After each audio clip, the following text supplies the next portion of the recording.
aspects, including academic achievement, participation in school activities, and how he or she connects to the community. At Richmond Secondary, we choose a person who embodies all of these qualities. Today, we recognize a graduate who is an enthusiastic student and a true Colt in every way. Please join me in welcoming Richmond Secondary's 2023 Class Valedictorian, Sandy Huang.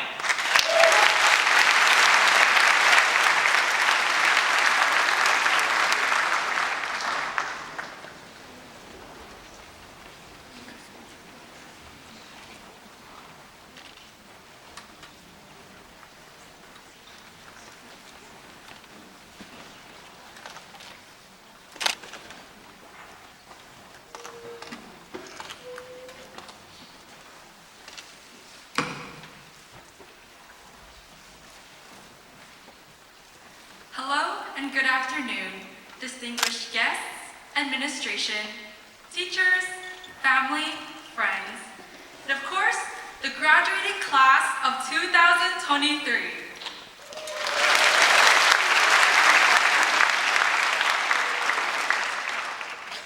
My name is Sandy Huang, and I am Richmond High's 2023 Valedictorian.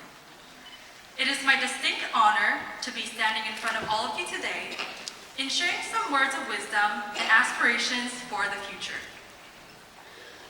During our 5-year journey together, we've all had the opportunity to explore a new environment and undergo personal growth. Together, we have experienced times of pride, excitements, hardships, love and hate. Becoming an adult hasn't always been easy.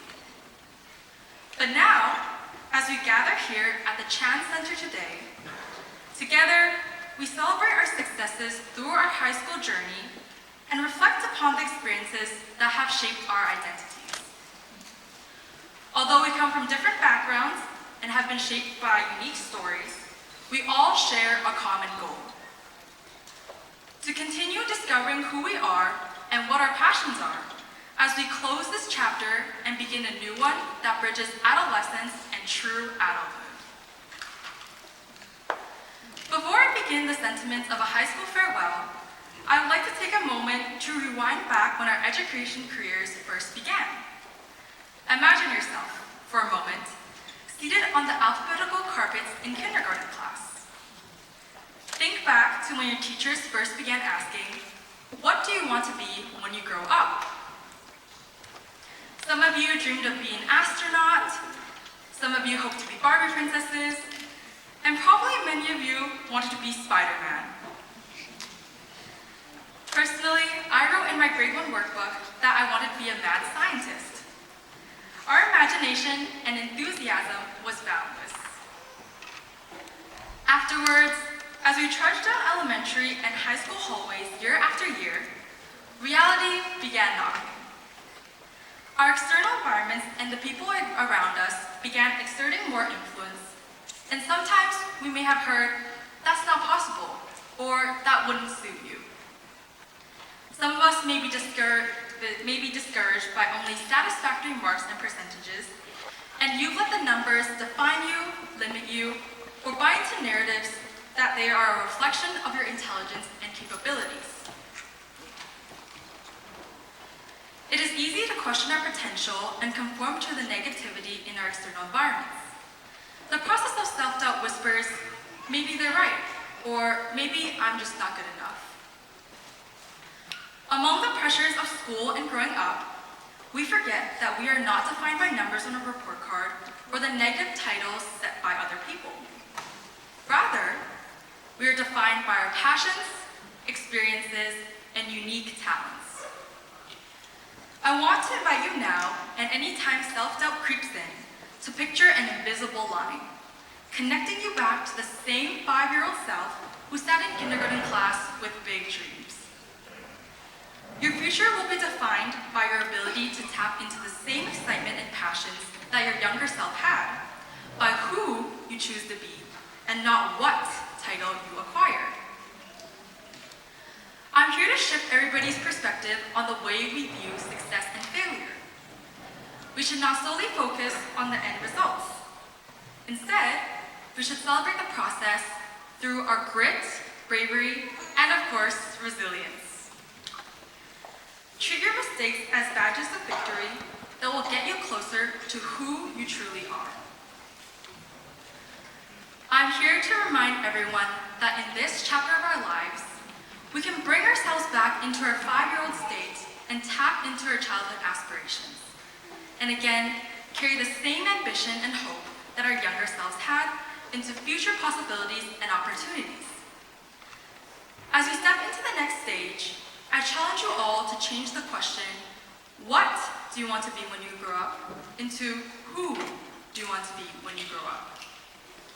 Refrain from morphing your character in a title that is set in stone, but explore your identity and passions while chasing to become the best version of yourself. For those who want to be Spider-Man, your dreams can still be accomplished by saving lives bravely and courageously.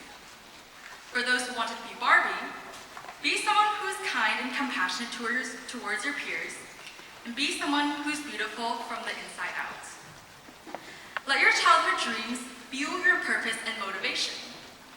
Let your personality shine through when exploring your identity and who you want to be. Remember, life is an adventure and not a destination. There will be instances where we experience extreme happiness or times of adversity, and we cannot necessarily control the circumstances or events that do take place. But what we can control is our way of reacting to unfamiliar circumstances. I believe that we can always cherish the little accomplishments, such as bettering our mental health, or giving ourselves words of encouragement when needed.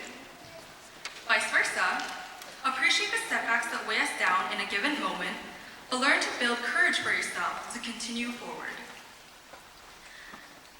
Many of us will be going into a world post-secondary, and it is time where we take independence and responsibilities for our actions.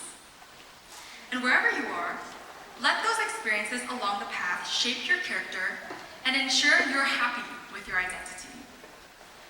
Be someone who fulfills your purpose, desires, and passions. And actively reflect if your qualities align with your closest values. Wherever you may be, find meaning in your journey and fulfill a dream that makes you someone special.